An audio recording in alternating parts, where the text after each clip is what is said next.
बिल्कुल एकदम जानवर की तरह, यही समझना है ना कि लोग जानवर की तरह गए हैं। हाँ हाँ, अरे वो तो ठीक है। हाँ हम खा लिए थे। हाँ हाँ कर लेंगे, हम अपना पूरा कर लेंगे। तुम लोग वहाँ देखना, हम बहुत जल्दी ही लौटेंगे। हाँ हाँ, वो अंकल आएंगे ना तो उनसे बोल दीजिएगा ना कि वो गाँव गए हैं और वो लौटेंगे बहुत जल्द। ठीक है, ठीक है। यहाँ तो गर्मी भी काफ़ी है ना। हाँ वो पता नहीं रूम सब फंसा के रखे हुए हैं, अब कहाँ पंखा है कहाँ क्या है कुछ पता चल रहा है। धूप वैसे ही है, गर्मी वैसे ही है। हाँ ठीक है, रखो। ठीक ठीक।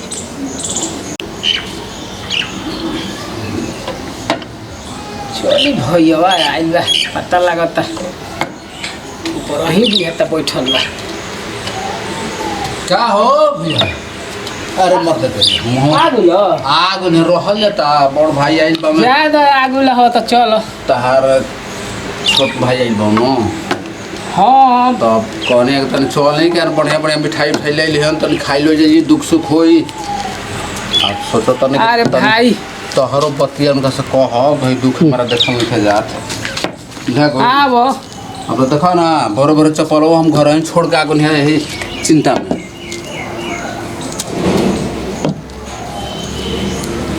हाँ गोड़ तनी भैया। खुश रह। बैठ बैठ बैठा भैया, बैठा बैठा। ना रहुआ बैठी बैठी ना, बैठी भैया, बैठ जाए नीचे। तब भैया कैसे बड़ा? आहो कैसन तो बानी देख तब तारा लोगते बानी कैसन बानी। अरे कुदरिया दे रखी ना। रखा भैया, बैठा बैठा। थाकल हो महा को बोला हो बबुआ? अरे अभी तुरंत आते बनी, आधा घंटा भइल। आधा घंटा भ गेल बा ना। हाँ। पानी वानी पियला हो? हाँ ठीक बा, हाँ ठीक बा, कोनो बात नहीं, बैठा। अरे आगे में दिक्कत ना भइल हो? ना दिक्कत का है, जानते बड़ा हमनी की तो तनी शुक्रवार दे हो गल बा, दिक्कत तो भइबे कइल, लेकिन का करबो आगू नहीं कसम। हाँ मैंने ये भेटा आगो नहीं रही हम तो कुछ हाँ। मदद कर नहीं है दंगल आगो नहीं। हाँ बुझा चलो तो ढेर साहब की मदद हो गल। हाँ बैठो भैया। तो बबुआ और समाचार सब ठीक बानू? सब ठीक बा, बाल बच्चा सब ठीक बाने सब नु? बढ़िया बा, सब ठीक ठाक बा। का करबो तो बे देहात नियम नहीं खेनु हमनी के रहे के हो। हाँ हमनी के सभा सोसाइटी कुछ अलग हो गल बा। हाँ हाँ अरे बबुआ भैंस गाय हो जाओ सरो के खियाई, सब दूध आ जाला खरीद के। अच्छा बबुआ तू उठावना दूध होला ना? हाँ हाँ वो पहुँचा जाला दूध वाला द्वारे पर, केहू जाला ना दूध लेवे। कहाँ शहर में गाय या भैंस केहू रखी? प्याज लहसुन कुछ ना रपत हो सब कुछ खरीद के, प्याज लहसुन कार वो जो शहर में खेती केहू करी? आ, मट्टी के तो कहीं दर से नहीं है, कहीं शरीर अरे में मट्टी बबुआ। में फेंकबे ना करी। चली ठीक बा। एक बार कहत नहीं छी कि आओ भैया हम घुमा देते नहीं तरह के भैयों के, तो हम कितना दिन से कहत नहीं है कि घुमा देते नहीं, तो कहाँ ये छोड़ के जाता पता नहीं हती से टाइम नहीं छे न। ना ही गाँव के लोगवा थोड़ा सा होइबो करेलन उल्टा विचार के। अरे ई गाँव में का रखल बा, कभी आवे के चाहिए शहर में घूमे के अरे चाहिए। तो खाली कहबे करल कि एको दिन नहीं अइलो चलबो हमरा के। तो अब तारा के भैया बच्चा नहीं खाओ नुक टांग के हम ले जाई, कई बार अरे तो कहनी। टांग के कहा अब हमर- देखी है अरे अभी हमार उधरिया भैया चौदह रख दो, गोड़ बा हो। उधरिया रख के है जब कहत ना के लिए क्यों माने होई ना हो कहे के मतलब बा कि अभी चलत फिरत बानी तनी घूम लेती तो तनी ठीक रहे होई। तो भैया हमनी भी अब उतना टाइम नहीं है जितना तू कहत नु, उतना हमनी के टाइम नहीं है कि तहरा के जबरदस्ती उठवा के हम चाहे हमार बाल बच्चा तहरा के ले जाऊ। कहनी नु तू हमारा से कब फोन करके कहला हा कि हाँ बबुआ आइल चाहतनी, हम ओई जगह से बैठले बैठले आजकल तो मोबाइल पर हर चीज़ हो जाता। अरे तहरे आगे तो कोई भी कह ना, ना। कोनो कहाँ तू करल हो सरो समाचार ले ल कब हम मने के भुला जाए जब देहात का आदमी। अच्छा भैया को बात जाए कहल तो चाहत दिल्ली नहीं, चल सुनो जा, कलकत्ता। ये भैया आगुल बड़ा संजोग के बात बा। हाँ। हम अइती ना, लेकिन कुछ खास मकसद से हम आइल बनी। ए भैया भैया हमार कावन चिंकर मती हम कुदरिया अब घरवा अइलन त कन्हिया पे काहे के टंगले बने। अच्छा धो देता इहे कुल चीजवा हमारा बाल बच्चा के पसंद ना पड़े आ आवल ना चाहस नहीं जा गांव में। अच्छा गांव बबुआ। के देहात के लोगवे के अजब बुद्धि विचार होला। अरे छोड़ा ना खैला पियला छोड़ा हमारा खैला के तू गोली मारो, तू हे जा बैठ, हई भयो आइल माने हाँ। तू बैठ, हम तहरा से 2-4 बात बोलम, बोलो। सलाह लेम। हाँ ई कहनी है, देखो भैया ऐसे तो सांच पूछल नू, तो हम कहा तू कहा चाहे और सब जनते बड़ा दुनियादारी है, सब कोई की किस्मत भगवान अलग अलग लिख ले बने। हाँ अब तहारा किस्मत में जौन रहे तवन तू अपन भोगताड़ कर्म करताड़, आ हमारा किस्मत में जौन रहे तवन हम करतनी। अब एकरा खातिर तू पछतैब चाहे तहार बाल बच्चा पछतई है, हाँ तो ई ठीक नहीं खे। हाँ कहल जाला कि नीमके रोटी अगर शांति से माने प्रेम से केहू खाई नू तो उहे शरीर लगेला। ई ना कि अब हमारा के देख के तू कहब कि भैया हमार इंजीनियर बा, हमार काहे हम खेत में करतनी। एक मिनट भैया सुनो बतियाई, ढेर लंबा चौड़ा भाषण देता हूँ। अरे भैया हम देखिए भैया हम आगुल बनी तो सुनली, हम कोनो ना जाए नहीं कहत, किस्मत में भगवान टाँक दिले बन ऊपरे से। यही खातिर तारा के हम इंजीनियर बनैले रही। अरे भैया कुछ कहे हमार दे गाय घसेटत ठेला पड़ल बा हो, आ तू इंजीनियर बन गइलो। तो इहे बतिया भैया तारा के हम समझावत नहीं, यही से हम बतियावल चाही, बड़ भाई हम तक कहा। अब बताई हम अपना भाग में ले काट के यहाँ कितना नहीं दे सकी ना, हमारे भाग में जौन रहे तो मिलल।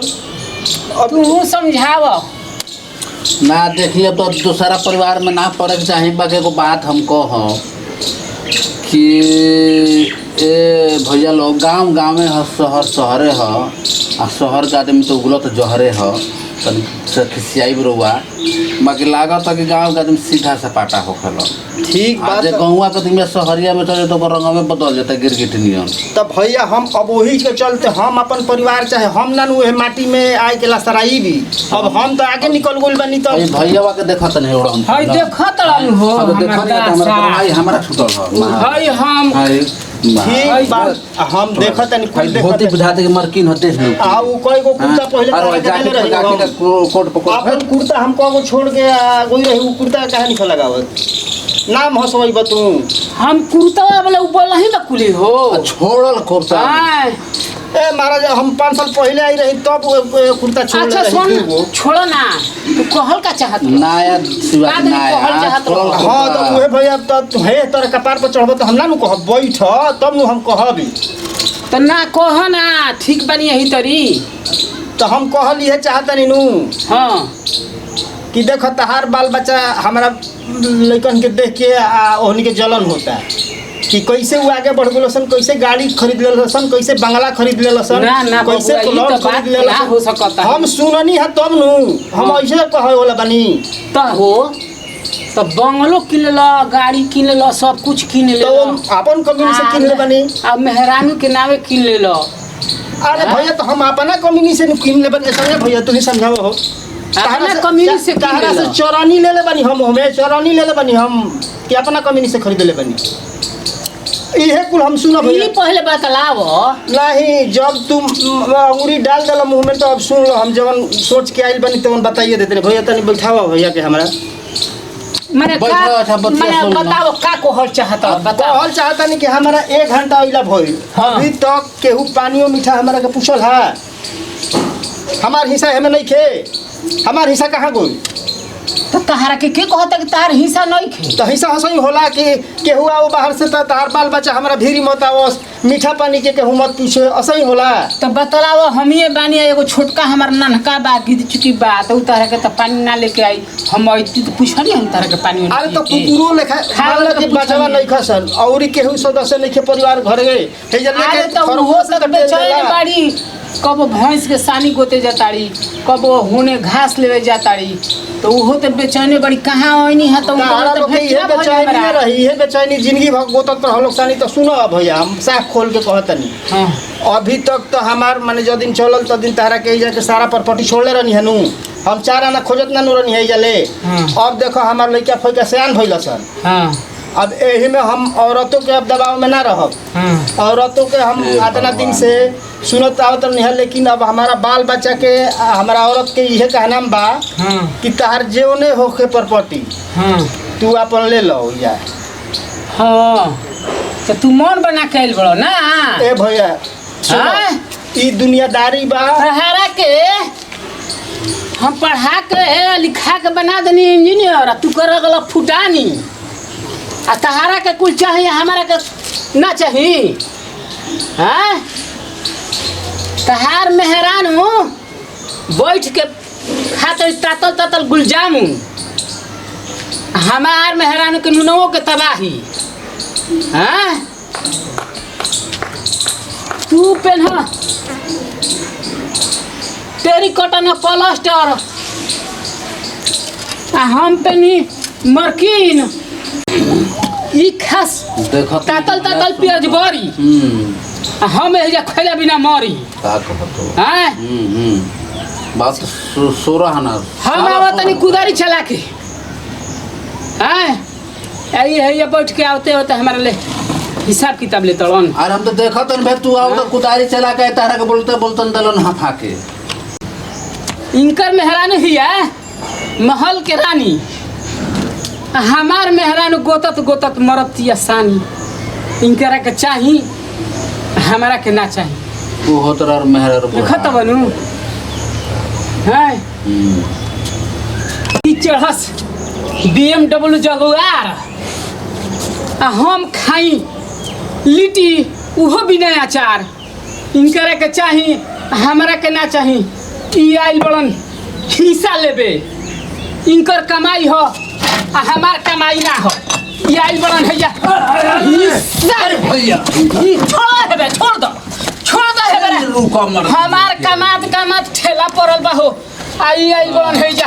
अरे ए भैया सुनो हम साफ बात कहत अब सब होइए कोई इनका तो अब हम जेवने पावे इनकरा के हम अभी ये बता देबे जेवने पावे इंग्लिश वो पावे हम जाता नहीं लेकिन हम आई छुट्टी लेके 10 दिन के अपन हाँ। बाल बच्चा लिया के आई हाँ। इनका हम गांव के केहू के नहीं मानत तहरा के मानत नहीं भैया कहां ले तनी देखतन कि भाई हम कहत नहीं अभी लड़का तक इनका फड़का हम हो बड़ गई भाई समझ के बड़ भाई समझ के हम अभी तक हाँ। हटियोले रहनी है लेकिन तोहरे हमरा एगो अलगही होता हां पढ़ा लिखा के तारा के कहां ले पैसा करज काढ़ हमार भरत है ठेला पर कोई चुतर पर हो आ तू आज बतियाव तो हमरा ले ठीक बा भैया हम जाता नहीं अब ना, ना, बहुत हो गइल ना हम देख लेंगे बताओ हम कहत नहीं भैया और बते तर सुन ले लो आज बलही बड़ो ले लो एगो लोटा बा दुई एगो छिपा बा एगो में ऊ खा ले आ एगो में हम खैला आ गिलास कटोरा नहीं आ छे गिलास बा एगो फूटल बा तू निमन के ले लो जेवने बता ताकि हमार अभी बर्दाश्त होत बा ना जान लो तो हम बर्दाश्त नहीं करते भैया हम सुनो हम अरे आज बड़ा है बोर झोला लेके ओहे में कुल हटा लो हमरा आइला गोइला के मत हम आवत हाँ, नहीं एगो बड़ाई बा, आधा तू 10 ले लो, दिन के आधा बाद हम हम ले छुट्टी लेके आवत नहीं अपन लइकन के लिया के आज जेवन भाई भैया बा हम केहू के गांव घर के नहीं देख लेलो मानता नहीं आ हमनी में आपस हाँ। में तू डिवाइड करवा दो इहे का हाल बा ठीक बा भैया पढ़ा लिखा तो देला के हाँ, बा। हम ये बहुत- बुझाता हाँ। कि केहू के केहू से निभही ना नाता हैसन प्रेम आज टूट रहल बा है महारा लगे है अरे वो तनी जा। नजर फेर दे बड़ भाई सब के अरे कहत भैया रहे का कि अभी एगो तक तो सारा भाई रहे पढ़ा लिखा के जाए तो भाई के बना देला इंजीनियर है लाठी कुदारी सब के मत गाय पड़े। खुश रहे हमरा के देख के कि चलो भाई ये कर इंजीनियर बा ठीक बा सब आज करम तू तू कर कुल देला माटी में मिलवा सब देला। करम कर देला भैया ई साक्षी कुल माटी देखत में तारे मिला भैया देला, है हमारी इज्जत ले लेला जौनो बाचा रहे तेवनो ठीक बा हम चलत नहीं आय। अब हम अच्छा एक मिनट ना चालू मानब तो का कहले अब जा छोड़ दे भैया छोड़ दे अब ना ना ना हमरा को रोक मत यार। ना हम अरे भैया खा लेनी अपन सुनो भैया ना हम एक मिनट ना भैया अरे पब्लिक के पीछे कुछ कह दे तू बात पब्लिक के पीछे आई छोड़ी ना भैया हमरा छोड़ी ना पब्लिक के भोजपुरिया राजा चैनल कॉमेडी की तरफ से हम लोग सबके हार्दिक अभिनंदन वंदन कर रहल बानी प्रणाम करतने अभी तो वो सबके हमके कॉमेडी दिखौले दो भाई के बीच में एगो भाई करतने किसान या एगो भाई झटतन बाहर में फुटाने